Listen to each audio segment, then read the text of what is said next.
אז בעצם כאמור תוכנת האקסל אני רוצה ללמד אתכם איך עושים פונקציות בסיסיות באקסל, אבל בעצם אני רוצה שיהיה לכם כלי שהוא תמיד יהיה זמין לכם לעבודה באקסל. ובואו נניח שיש לנו פה את הטבלה הנחמדה הזאת, שאנחנו רואים בנתונים על מחירות של חברה מסוימת לרבעון מספר 1.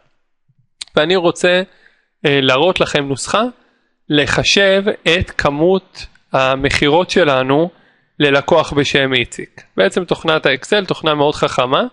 ברגע שאנחנו עומדים על תא מסוים, יש לנו פה את הסרגל, אנחנו יכולים לעשות שווה, ולהגיד לו שאנחנו רוצים שתחשב מספר יחידות, כפול מחיר ליחידה, ותיתן לנו את סך הכל המחירות ללקוח איציק. עכשיו זה היינו יכולים לעשות בקלות גם באמצעות המחשבון, אבל האקסל הוא חכם. למה? כי כרגע אנחנו יכולים לעמוד על מספר היחידות ולשנות מ-10 ל-8. ואתם יכולים לראות שבאופן אוטומטי יש לנו פה שינוי בסך הכל המחירות שיש ללקוח איציק. לגבי דני, תשימו לב שאנחנו יכולים להעתיק את הנוסחה שעשינו פה, אוקיי? ובעצם אנחנו מקבלים חישוב אוטומטי של המחירות גם ללקוח דני וגם ללקוחה בשם רונית. אפשרויות נוספות לחישובים אוטומטיים שאנחנו יכולים לעשות בטבלה, שווה, ואז בעצם להגיד לו שאנחנו רוצים שהוא יסכום עבורנו את השדה שאנחנו רואים פה. עושים לו סם, מסמנים את השטח, ואופה אתם יכולים לראות שיש לנו סך הכל חישובים של מספר היחידות, כאשר גם פה אם נשנה מ-12 ל-18 גידול של 6, גם פה אנחנו נראה גודל שקפץ ב-6.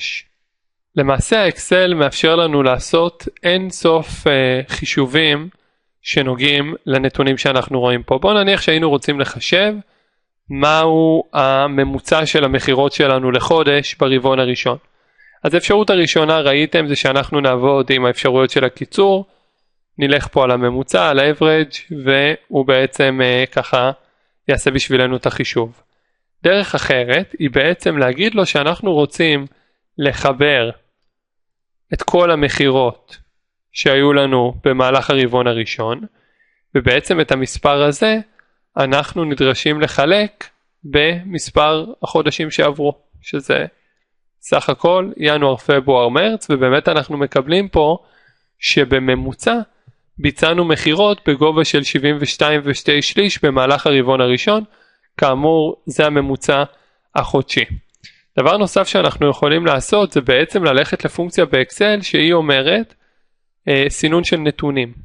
אנחנו יכולים לעמוד פה ובעצם להגיד לו שאנחנו רוצים לעשות סינונים מסוימים, נסמן באמת את האזור, סינונים מסוימים מסדר מסוים לסדר אחר, כלומר הוא נותן לנו גם באמת למיין את הנתונים שלנו לפי איזושהי שיטה שאנחנו רוצים. למעשה הפונקציות שאנחנו יכולים לעשות הן כמעט ולא מוגבלות באשר לנתונים שאנחנו רואים.